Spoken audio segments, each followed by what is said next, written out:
Good morning and welcome into Valley News Now. I'm Adam Shalfo, and today I am joined by two members of the Fargo Police Department. We're here with Chief Dave Zibolski and Matt Christensen, Officer Christensen. Chief Zibolski, thank you so much for joining me, and Happy New Year.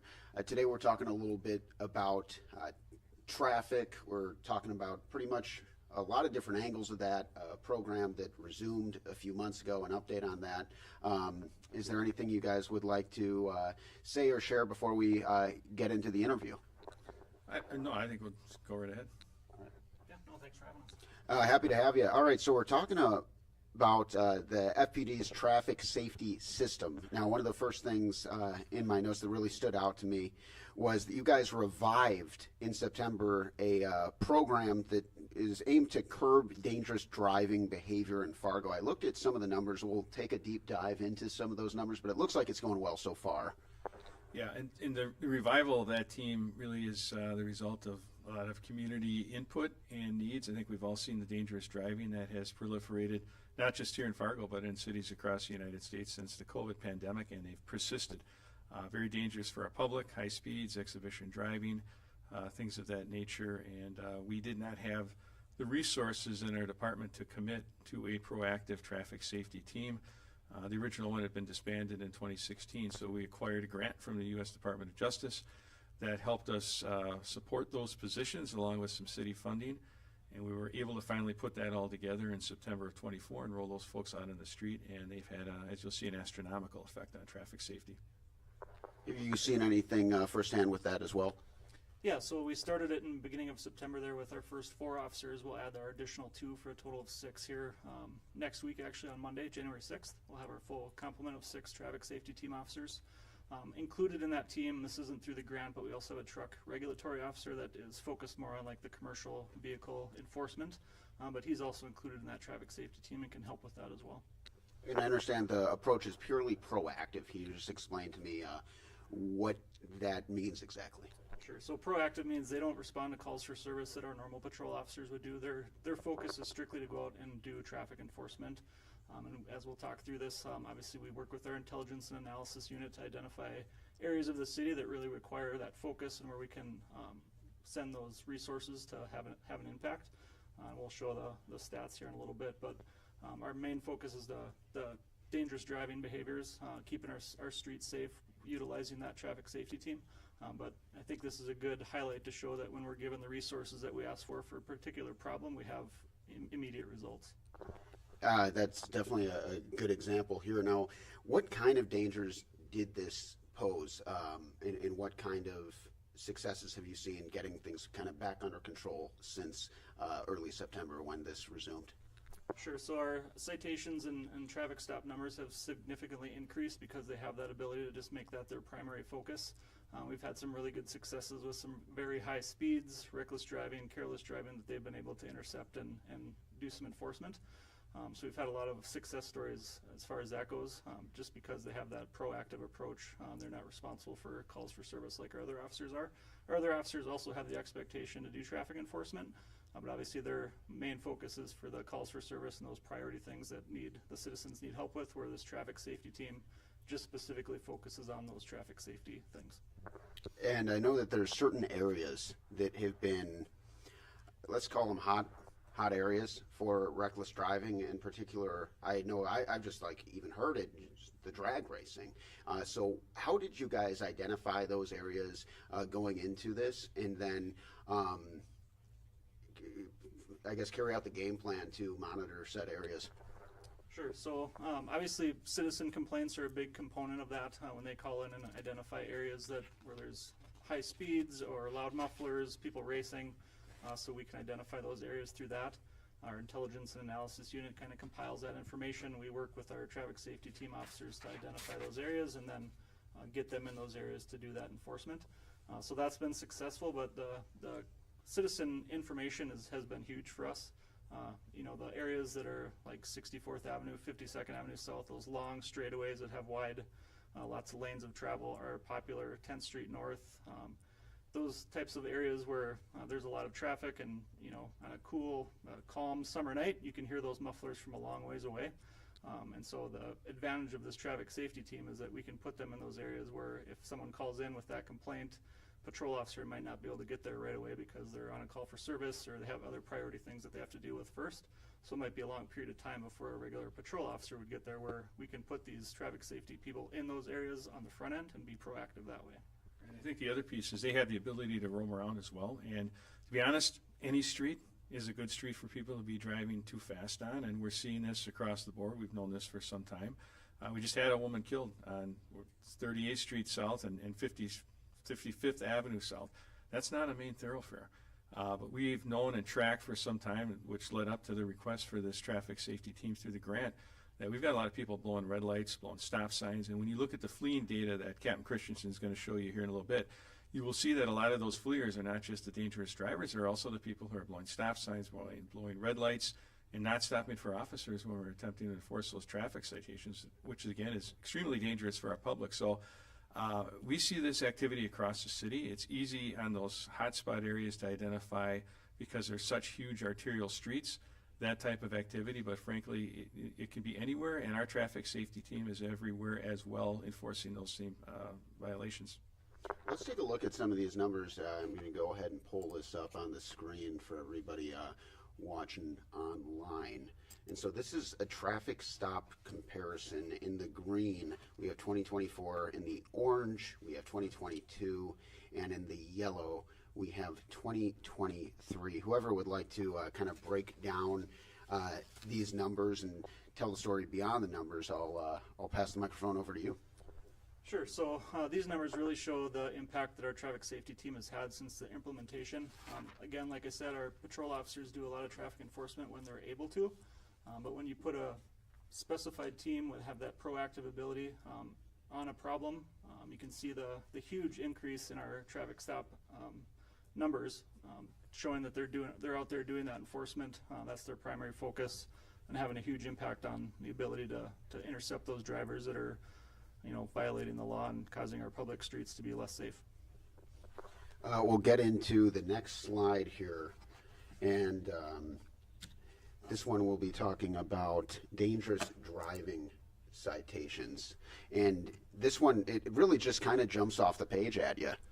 Yeah, so again, the focus of that traffic safety team is to really focus on those dangerous driving citations, because those are, along with the other traffic stuff that we deal with, those reckless driving, careless driving, exhibition driving, all those things really have a huge impact on the safety of our streets.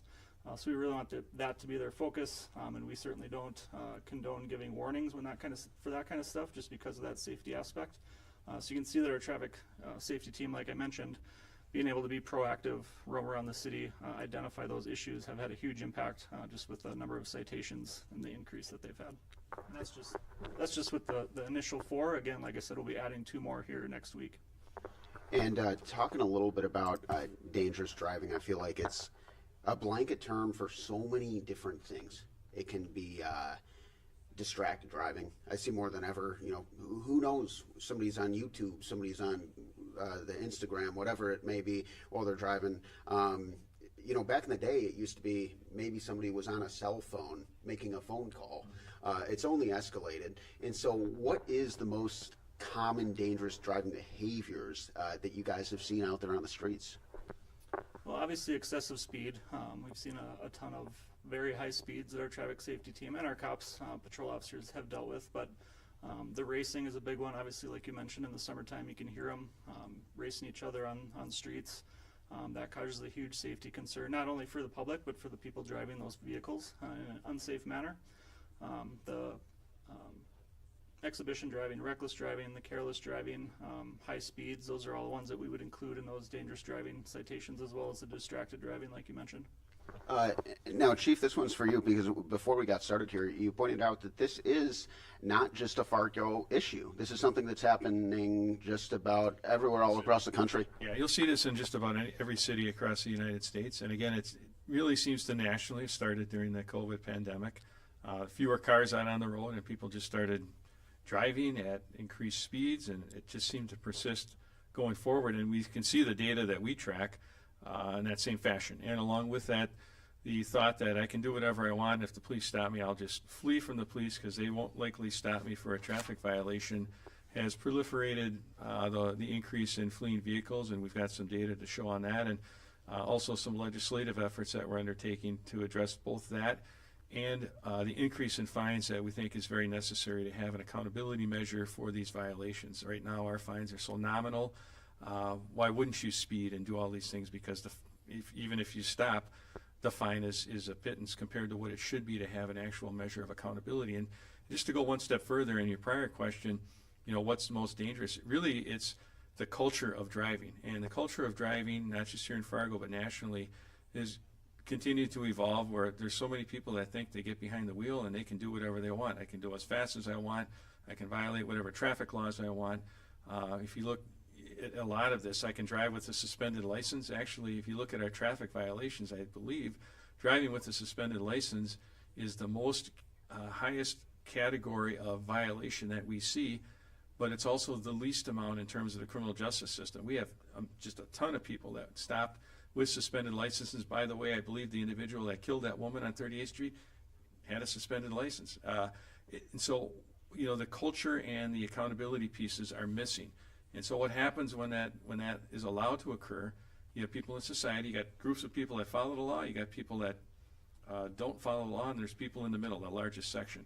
If there's not accountability, if they think they can do it and there's no outcomes to that, I'm going to start doing it. So everyone starts driving faster. Everyone starts blowing a stop sign, blowing a red light, and you start to see these bad outcomes. So, it's these behaviors where our focus is, but we need to change the culture of driving in Fargo across the board, where people start following the rules because the rules are in place for everyone's safety. Now, we just heard you mention the 2 additional officers joining the team. That's starting January 6th of 2025. How much is that going to help adding 2 more people to the patrol? It'll help. Like I said in the press conference a couple weeks ago, we could use a whole division of traffic enforcement officers, which would be very beneficial to our department, but we're trying to do the best with what we have right now, and using those grant-funded positions is having 6 officers. So they'll definitely increase. I mean, you can see from the stats that we just showed, just the impact that 4 officers had, and that we try to put them out during high traffic times of the day to have that impact, but also try to have them have a fluid schedule, so when we identify areas that might need more attention, we can allocate them to those areas as well. But ideally, we'd love to have a whole division where they can be out there 24/7, all times of the day, all days of the week. That would be ideal, but like I said, we're trying to do the best we can with what we have, and I think you can see that just given what we have right now, we're having an impact for sure. Definitely. I mean, the numbers kind of tell a huge story there. So areas of focused enforcement, as you said, it is everywhere, but just to focus in on 10th Street North between 12th Avenue North and 19th Avenue North, 52nd Avenue South between 45th Street South and South University Drive, 12th Avenue North between I-29 and 18th Street North, 64th Avenue South between I-29 and South University Drive. Now, I understand that the decision-making was certainly data-driven as you guys look to determine that these areas in particular needed to have some extra policing, if you will. And so tell me about what kind of data you saw and how that impacted your decision-making. Well, we look at not just our own odds. I mean, the cops know this is happening as well because they're seeing it, citizen input, but also where we're seeing these violations, and then what time are these occurring? When is this activity the most prevalent? Which is how we determined an initial shift for our traffic safety team, but we also created the ability to move them around, move their shifts, because again, they're not subject to calls for service. They're a proactive team that can ebb and flow with the needs or what's happening out on the street. So utilizing our intelligence and analysis unit and pulling that and then tracking this data to see what our measure of effectiveness is, and moving around, right? If we're in the same spot all the time, then it becomes predictable. And so this team is very fluent in nature. They've got the hotspot areas that they can focus in on, and not just with 1 or 2 cops. We can put the whole team there if we think we're going to do a large enforcement operation, or we can float around to other areas of the city and do that enforcement in some of these other areas as well. So it's really just that flexibility and adaptability and the using the data and the tracking of the data to kind of help guide what we're doing. Tell me about this flock system. What is the flock system and how does it work? Sure. Well, and Captain Christensen was actually in the investigations division when this first rolled out, but the system is it is cameras throughout the city that grab license plates, numbers off of vehicles. And it's a tremendous system in terms not just of traffic, but crime fighting. It's hands down a game changer, and it's helped our department clear a number of cases that either we wouldn't have cleared at all or clear them very quickly compared to what it might have otherwise have happened, which of course reduces recidivism because those people will keep committing those crimes. They'll keep being involved in that dangerous driving if they're not stopped. So the system rollout was again through a partial grant and city funding to allow us to do that. Flock's got a national database as well, and so it really ties us in to the next iteration of intelligence and real-time crime center operations. But also in 2025, we've got funding to add in private cameras from businesses and others who may want to join that system to allow those cameras to be utilized by the department in certain instances for crime or depending on where it is for potential traffic enforcement and follow-up. And what we didn't have before, now the cameras are new, the flock system's new, but we also didn't have this team to do follow-up, right? Who's going to follow up on these cases because the cops are busy taking calls. So now that we've got the team and we're really looking forward to the spring and summertime when the activity will increase to do that follow-up, we've got another avenue to attack this problem. Anything else you'd like to add, Captain? Yeah, just one, I think, to share a win with that. Early on, when I was still in investigations, we had one of our crime analysts was going through some flock camera footage looking for something, came across a motorcycle that was driving a wheelie down 25th Street and 13th Avenue, again, high traffic area. Was able to get the plate. We found other footage of that person driving that motorcycle throughout town. We're able to identify who the driver was. Gave that to an officer. They went and talked to that person. With that footage, it was pretty hard to argue that. So we issued them a citation for exhibition driving. They paid the fine because there really wasn't anything to argue, just because we had that camera system in place. So again, that shows that we have that ability now, even though there was no officer there to enforce it. With that camera system, we're able to find that, track them down, and issue them a citation. Is there any other stories you might have to share on the impacts of this kind of intelligence-based approach? Well, yeah, we've had a number of big successes, but in terms of traffic, we ran an operation not too long ago with the Highway Patrol where we did, and we've done those in prior years, but now with the flock cameras and the technology and the assistance of our partners, we've got the Highway Patrol in their plane.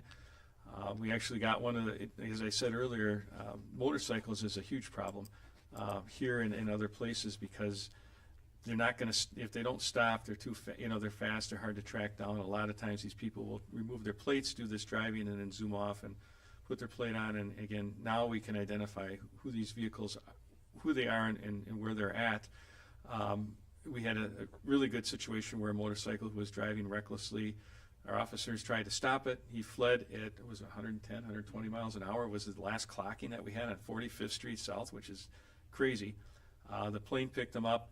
We tracked him to a gas station and then closed in on him at the gas station, got him in custody, towed his bike for him because of the reckless driving. And that's exactly what the community can expect going forward. So actually, I'm looking forward to the summer because these motorcycle issues need to be dealt with.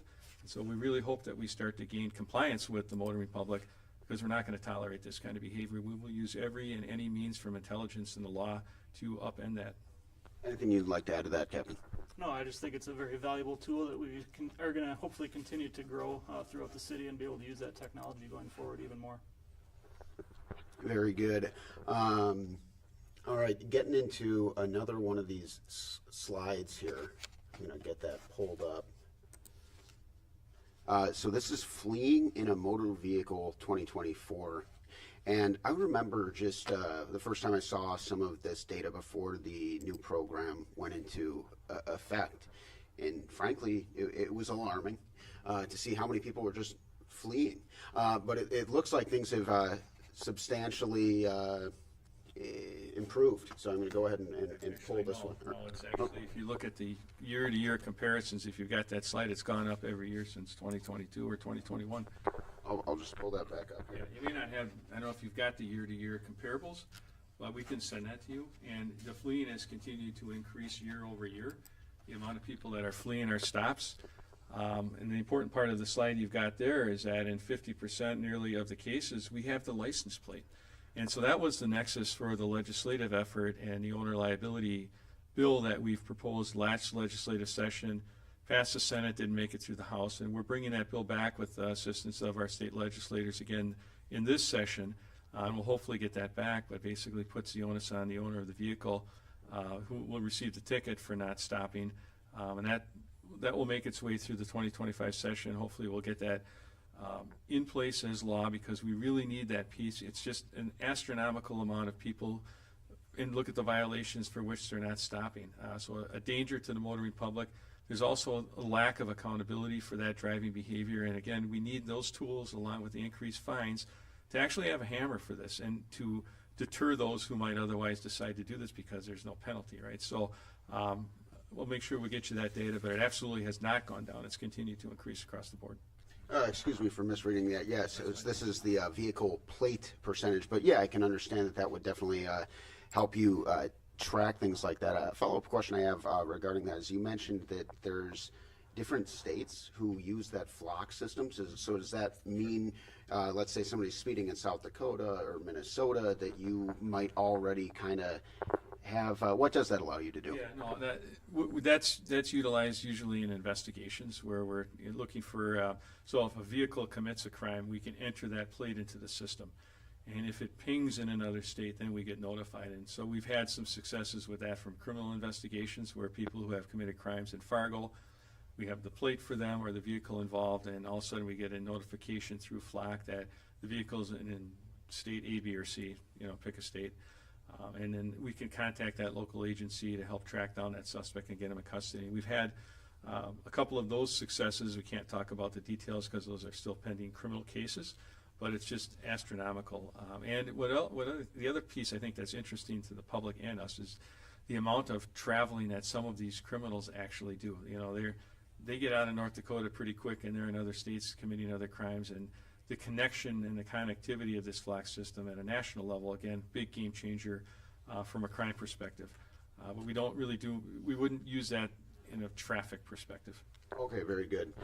Engagement with communities. So you guys have been able to interact with the different groups involved in some of these dangerous driving?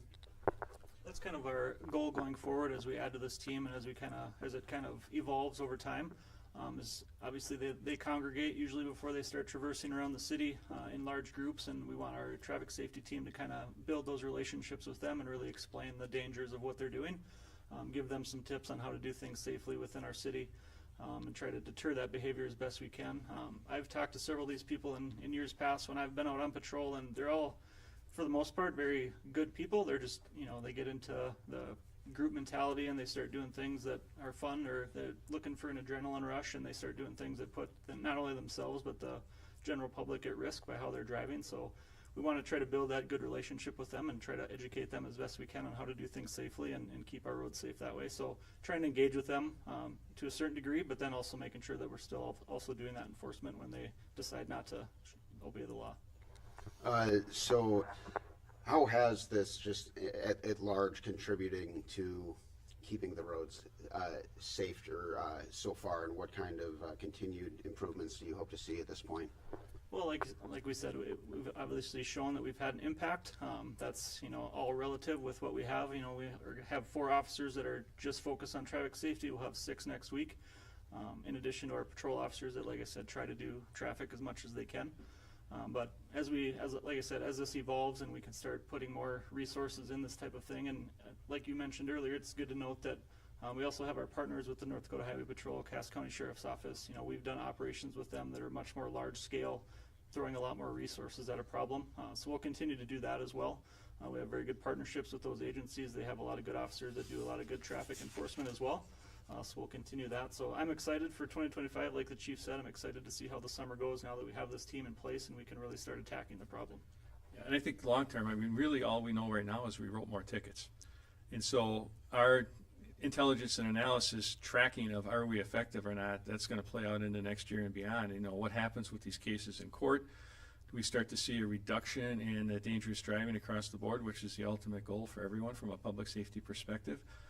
Do we get the legislative tools we need to start attacking this other issue of fleeing? It's intrinsically connected with the dangerous driving. And so I think as that plays out and we look at those results, we'll be able to come back in a year and say, okay, what's our level of effectiveness, or what else do we need now to continue or to increase that safety for the public? So right now, we're just really encouraged by the ability to get out there and start having that enforcement ability, because we just didn't have that at a proactive level before. And then go to the next step and continue to evaluate and improve the operation. But I think it's looking really good right now. We're excited about the prospects. We hope to get that legislative help as well, and that's going to be another important piece. And so when you guys are able to eventually look back at future data, what does success look like? What kind of numbers do you want to see? Or maybe they aren't numbers specifically, but what do you want to see that's going to make you say, okay, this is going how we want it to be going? Well, number one, fleeing should drop to a mere small percentage instead of the large percentage that it is. I mean, right now, I think about 1 every 33 traffic stops, someone flees from our officers. That's astronomical. That should be the exception and not the rule. We should start to see decreased traffic complaints, which actually in the short time that they've been out there, we've seen a decrease, but that's too early to correlate that. I mean, it could be weather, it could be a lot of things. And so increased positive feedback from the community. Are they still dealing with this? Are they seeing it in their neighborhoods? What are the issues? And so I think a combination of different evaluative pieces will tell us if we're making progress. Anything else you'd like to add, Captain? I think that sums it up pretty well. Like you said, we're very early on in this, and like the chief said, we've definitely written more tickets, we've done more traffic stops, but again, if you kind of compare it to fishing, that doesn't mean that we're catching all the fish in the lake either, right? So the more that we can build on this team and continue to move forward and really use that data through the intelligence and analysis unit, as well as like the citizen complaints, that type of feedback is going to be very important for us as we go forward. Very good. Well, that's all we have, unless you guys want to touch on anything else before we wrap this up. I think just a final thank you to the community for their support, and keep sending in your information. We've got much more ability now to start addressing this. I hope that they, like Captain Christensen said in the beginning, recognize that when we ask for resources, we put them where they're needed. We make sure that we're being effective, and we try and work the problem. So it is a teamwork operation, and we need the community participation and support, and we're appreciative for that. I actually have a follow-up on that. Sure. I remember one time I did call, and I called the non-emergency because I figured, all right, it sounds like someone's just maybe street racing. Is that the right thing to do? Do you want to call 911, or do you want to call the non-emergency line for something like that? Non-emergency is best for that, unless there's something where there's an immediate risk to the public safety that's rises to the level where we need to get there right now. But if it's just a traffic complaint like that, typically the non-emergency line is the best route to go. Okay, very good. Thank you guys so much for all the information and your time this morning, and thank you all for tuning in on Valley News Now. We'll see you next time.